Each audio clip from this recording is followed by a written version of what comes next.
இந்த தமிழ்நாட்டுக்கு எதிரான மசோதாக்கள் தோற்கடிக்கப்பட்டதுன்னு பிரதமர் வருத்தப்படலாம். ஆனா எடப்பாடி பழனிசாமி வருத்தப்படுறாருல்ல, அதுதான் பச்சை துரோகம், மன்னிக்க முடியாத குற்றம். அவருடைய சொந்த லாபத்துக்காக தமிழ்நாட்டை அடகு வைத்து விட்டார். தன்னுடைய சொந்த கட்சியையும் கொண்டு போய் டெல்லியில அடகு வச்சுட்டாரு. நம்மளையும் கொண்டு போய் அடகு வைக்கிறதுக்கு தயாராகி கொண்டிருக்கிறார்.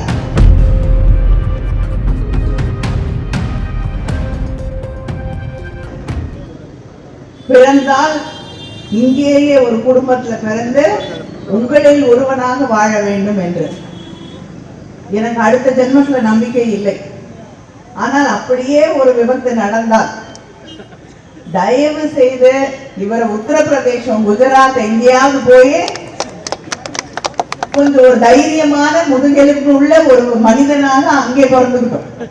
தமிழ்நாடு இதுக்கு மேல அவரை தாங்காது, வேண்டாம்.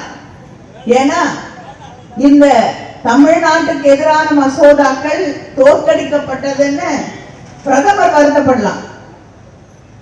ஆனா எடப்பாடி பழனிசாமி வருத்தப்படுறாருல்ல, அதுதான் பச்சை துரோகம், மன்னிக்க முடியாத குற்றம். அடிமை சாமியா அவருடைய சொந்த லாபத்துக்காக தமிழ்நாட்டை அடகு வைத்து விட்டார். தன்னுடைய சொந்த கட்சியையும் கொண்டு போய் டெல்லியில அடகு வச்சுட்டாரு. நம்மளையும் கொண்டு போய் அடகு வைக்கிறதுக்கு தயாராகி கொண்டிருக்கிறார்.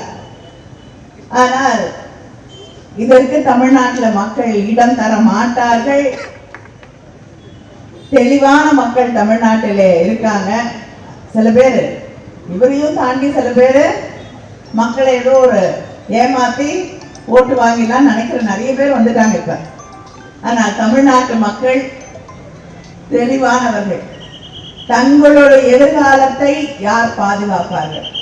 தங்களுடைய தமிழ்நாட்டின் உரிமைகளை யார் பாதுகாப்பார்கள்? தங்களுடைய பிள்ளைகளுடைய எதிர்காலத்தை ஒரு நல்ல எதிர்காலமாக யார் மாற்றி தருவார்கள் என்பதை தமிழ்நாட்டு மக்கள் புரிந்து கொண்டிருக்கிறார்கள். இங்க இருக்கக்கூடிய சகோதரிகள், நான் பெருமையாக எங்கு போனாலும் சொல்லக்கூடிய ஒன்று, இந்த கடந்த 5 ஆண்டு கால ஆட்சி நமக்கான ஆட்சி, இந்த பெண்களுக்கான ஆட்சி.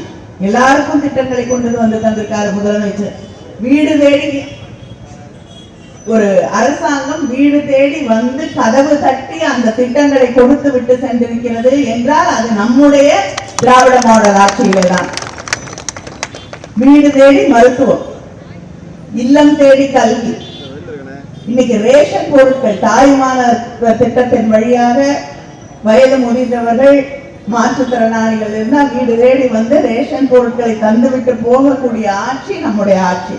உங்க வீட்டுல படிக்கக்கூடிய பிள்ளைகள், கல்லூரியில படிக்கக்கூடிய பிள்ளைகள் இருந்தாங்கன்னா அவங்களுக்கு வீடு தேடி வந்து 1000 ரூபாயை தந்து கொண்டிருக்கக்கூடிய ஆட்சி திராவிட முன்னேற்ற கழக ஆட்சி.